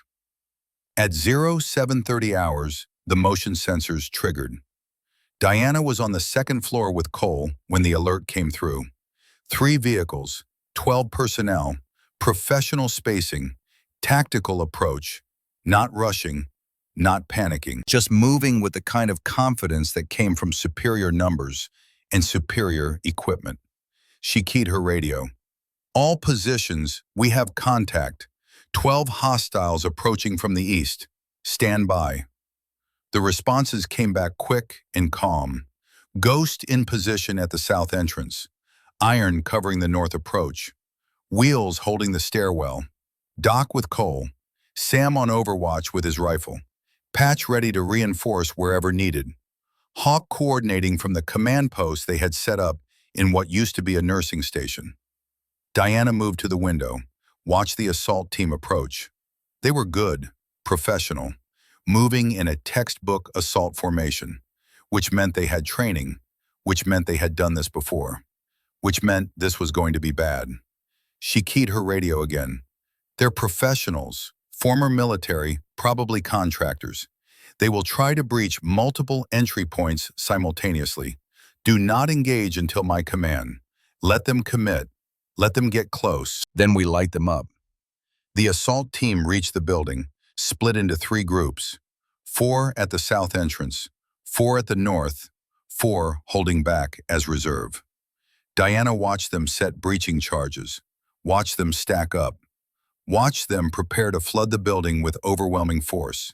She took a breath, steadied her hands on the rifle, remembered every lesson she had ever learned about combat, about violence, about the moment when everything stops being theoretical and starts being real. All positions, she said into the radio. On my mark, 3, 2, 1, execute. The world exploded. The south entrance breaching charge detonated with a sound that shook the building's foundations. Concrete dust billowed through the hallways. The assault team moved fast, professional, flowing through the breach like water. They ran straight into Ghost McAllister.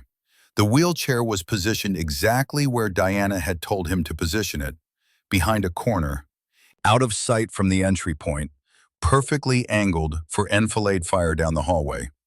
Ghost's shotgun roared, once, twice, 3 times. The confined space turned the sound into something physical. The lead contractor went down. The second stumbled. The third tried to return fire and caught Iron Ashford's rifle round from the stairwell above. Contact south, Ghost's voice crackled over the radio. 3 down, 1 retreating. At the north entrance, the second team fared no better. Wheels Donovan had rigged the doorway with tripwires connected to medical equipment. Not enough to kill, just enough to tangle, to slow, to make them easy targets. Sam Rourke's scoped rifle spoke from his overwatch position. 1 round, 1 kill. Precision at 70 meters through a building. The kind of shot you didn't make unless you'd been making shots like that for 50 years. Diana watched from the second-floor window, counted the bodies, tracked the movement. The assault team had expected resistance. They had not expected this, had not expected veterans who moved like ghosts and shot like they'd been born with rifles in their hands. 4 down, she said into the radio. 8 remaining. Reserve element moving to flank from the west. Patch, you're up. Patrick Fitzgerald had positioned himself exactly for this moment. The reserve team thought they were being clever, circling around to hit an undefended flank. Instead, they walked into a textbook ambush. Patch's breaching charges, repurposed as improvised claymores, shredded the lead elements. The survivors fell back, disorganized, into Sam's overlapping fields of fire. 2 more down. The assault was falling apart. What should have been a quick, overwhelming strike had turned into a meat grinder. The contractors were good, but they were fighting an enemy they didn't understand. Old men who knew every trick because they'd invented half of them. Diana keyed her radio. 6 down, 6 remaining. They're regrouping at the vehicles. Expect indirect fire or withdrawal. She was wrong on both counts. What came next was something she hadn't anticipated. A single figure emerged from the remaining contractors. Tall, moving with the confidence of someone who'd never lost a fight. He walked forward alone, hands raised, no weapon visible. Diana's scope found his face, and she remembered. General Nathaniel Stone, 25 years older than the last time she'd seen him. Gulf War, 1991.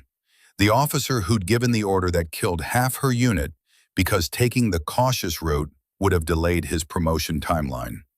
The officer she'd reported. The officer who'd made sure she never held command again. Stone's voice carried across the parking lot, amplified. He was using a megaphone. "Staff Sergeant Maddox, I know you're in there. I know what you're thinking, that you can hold out until help arrives. But help isn't coming. I've made sure of that." Diana's finger tightened on the trigger.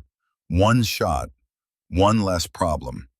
But she didn't take it, because Stone was here for a reason, and she needed to know what it was. Stone continued, "I'm going to make this simple. Send out Private Cole, and the rest of you walk away. You've got my word. No pursuit, no charges. You disappear, I disappear, and we all forget this happened." Ghost's voice came over the radio. "Ma'am, permission to disregard that bullshit and shoot him?" "Negative. Hold fire. Let him talk." Stone paced slowly, performance for an audience. "You cost me my career once, Maddox. Reported me for making hard calls in hard situations. They didn't court-martial me, but they didn't promote me either. Stuck at general. Forced retirement at 20 years. He stopped, looked directly at the window where Diana was positioned. "But I learned something. The system doesn't reward soldiers. It rewards businessmen. So I became a businessman, and I've been very successful. More successful than I ever would have been in uniform. And I'm not letting some washed-up ranger and a traumatized kid ruin that." Diana's radio crackled. Cole's voice, weak but steady. "Maddox, I'll go. Let them take me. These men don't need to die for me." "Negative, Cole. You're staying right where you are." Stone checked his watch. "You've got 2 minutes to decide. After that, things get unpleasant. I've got reinforcements coming. 20 more contractors, heavy weapons. I'll level this building if I have to." Diana keyed her radio. "Hawk." "Yes, sister?" "You see what I see? Big man with a big mouth making big threats. Standard officer bullshit. He's lying about the reinforcements. If he had 20 more contractors, he'd have brought them from the start. This is his entire team, and we just cut it in half." "Agreed. What's the play?" Diana smiled. It was not a nice smile. "We're Rangers. We don't negotiate with people who murder soldiers. We make them regret ever hearing our names." She stood, moved away from the window, slung her rifle, pulled out the Glock. "All positions, hold your sectors. I'm going out there." "Die, that's insane." Hawk's voice had an edge of panic. "He'll kill you the second you step outside." "No, he won't, because he's an officer. And officers always think they're the smartest person in the room. He wants to talk. So I'm going to let him talk, right up until the moment I put a bullet in his head." Before anyone could argue, Diana was moving, down the stairs, through the hallway, to the south entrance where Ghost sat in his wheelchair, shotgun ready. "Ma'am, this is a bad idea." "Most of my ideas are, Ghost. Cover the door. If this goes wrong, fall back to secondary positions."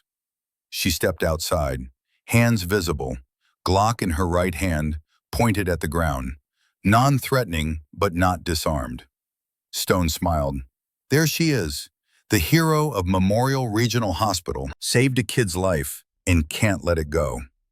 Diana walked forward, slow, controlled, measuring distances. 12 contractors had become 6. Stone made 7.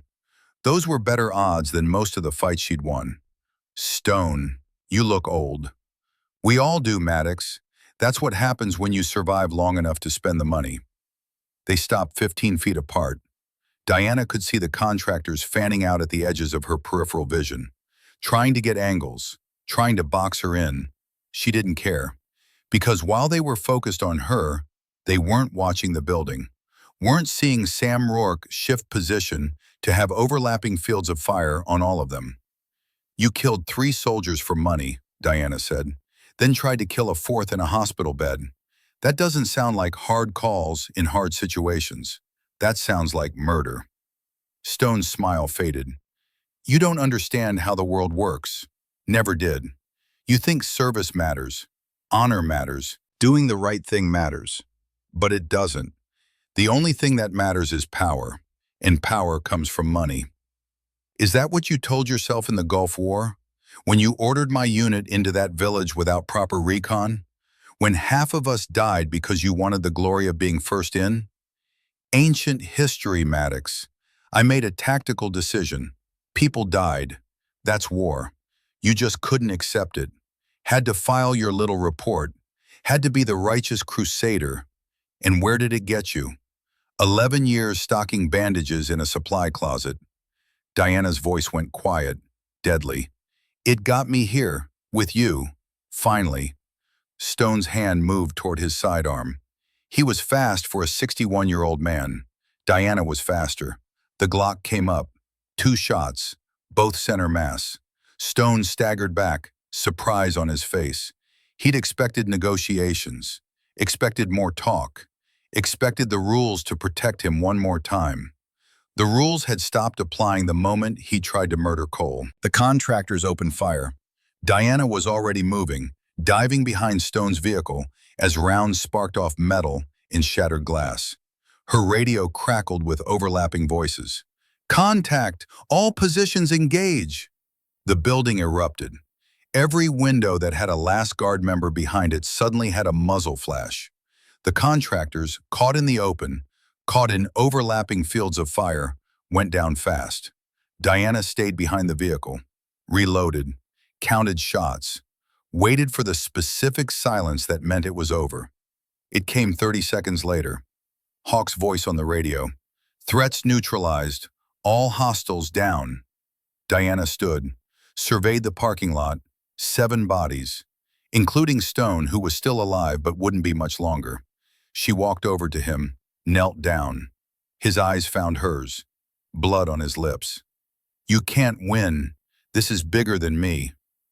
"Maybe, but you won't be around to see it. They'll destroy you.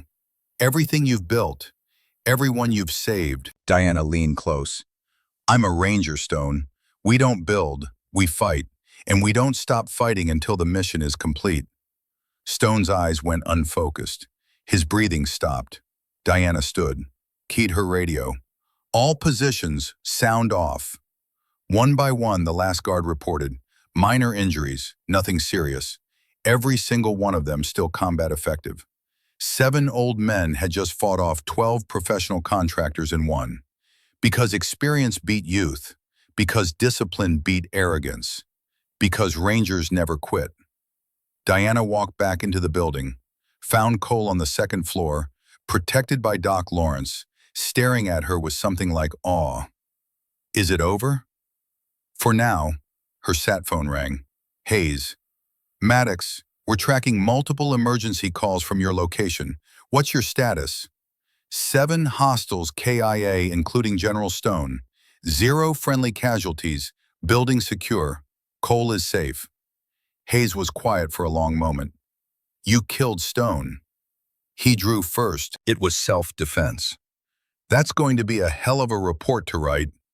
"Then you better get started, sir, because in about 10 minutes, every law enforcement agency in the state is going to be converging on this position. And I'd really prefer if they knew we were the good guys before they showed up." Hayes laughed. It was a tired sound, relieved. "FBI is already en route. ETA 10 minutes. I'll make sure they know." "Maddox?" "Sir, you did good. Stone's dead. His network is rolling up as we speak. 47 arrests in the last 6 hours. Senators, Pentagon officials, defense contractors. You broke the whole thing open." "We did it, sir. Me and 6 old men who the world forgot about."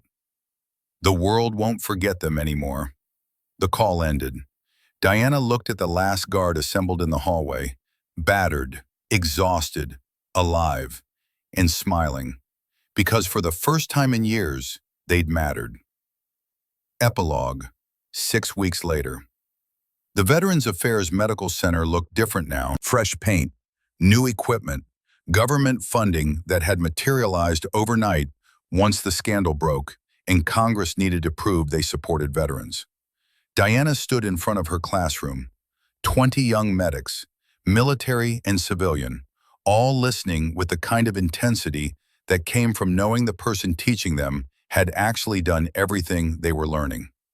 The sign outside her door read, Combat Medic Training Program, Director, Diana Maddox, R.N. She was teaching trauma response, real trauma response, the kind you couldn't learn from textbooks. Most of you will never see combat, she said, but someday you'll face a situation where everything goes wrong, where the patient is dying, where protocol doesn't work, where you have to make a choice. A young medic raised her hand. Ma'am, how do you make that choice? Diana looked at her, saw herself 30 years ago. Young, certain, not yet broken by the things she would see and do. You make the choice that lets you sleep at night. You save the life. You do what's right, and you accept whatever comes after. Class ended. The medics filed out. Diana gathered her materials. Through the window, she could see Hawk waiting in the parking lot. They had coffee every Thursday. The last guard had their weekly meeting every Thursday too. 7 old soldiers who had remembered what it meant to matter. Emily Bradford appeared in the doorway, the young nurse from Memorial Regional. She'd transferred to the VA 3 weeks ago. Ms. Maddox, I heard about what happened, about the everything. Are you okay? Diana considered the question. Lancaster had fired her, of course. The hospital had wanted to press charges. But then the FBI had explained what she'd actually been doing. And suddenly Memorial Regional had decided to quietly let the matter drop. I'm better than okay, Emily. For the first time in 11 years, I'm exactly where I'm supposed to be. Diana drove home that evening in Hawk's truck. Her apartment was still small, still sparse, but the photos on the mantle told a different story now. A new photo had joined the others. 7 old soldiers standing in front of the VA hospital. The last guard, gray-haired, scarred, smiling with the kind of pride that came from knowing they'd mattered one more time. Her phone buzzed. Text from her daughter, Sarah. Heard about Colorado. Heard what you did. I'm proud of you, Mom. Always have been. Diana stared at the message. Typed back. Thank you. Stay safe out there. She set the phone down, looked at the photos. Her husband would never know what she'd become. But maybe, in some way, she'd finally made peace with the person she'd had to be to survive him. Lancaster had been wrong. She wasn't obsolete, wasn't a liability, wasn't too old to matter. She was a ranger, and rangers never quit. From the news on TV, a reporter's voice. In what prosecutors are calling the largest defense fraud case in American history, 47 individuals, including former General Nathaniel Stone, were indicted today on charges ranging from fraud to conspiracy to murder. Stone was killed during an attempted assault on a federal witness. The key witness, Private Jackson Cole, testified for 6 hours today. Diana turned off the TV. She'd heard enough. Cole was alive. Stone was dead. The system had worked, eventually, because people had refused to let it fail. She looked at her hands. Still steady, still capable, still a ranger's hands. Outside, the Nevada sunset painted the sky in shades of orange and red. The helicopter sounds from the nearby base drifted through her window. Once that sound had made her freeze, made her remember. Now it just sounded like home. They called her old, outdated, a relic. But old meant experienced. Outdated meant proven. Relic meant survivor. And survivors had stories to tell. Stories about 7 old soldiers who refused to fade away quietly, who proved that age meant wisdom, not weakness, who showed the world what real warriors looked like. The last guard would meet again next Thursday. New members were always welcome. Veterans who felt forgotten, who needed purpose, who wanted to matter. Because Rangers didn't retire, they just waited for the next mission. And Diana Maddox was exactly where she belonged, teaching, leading, building something that would last long after she was gone. Lancaster had said she wasn't a soldier anymore. He was right. She wasn't a soldier. She was something better. She was a ranger. And rangers lead the way, all the way.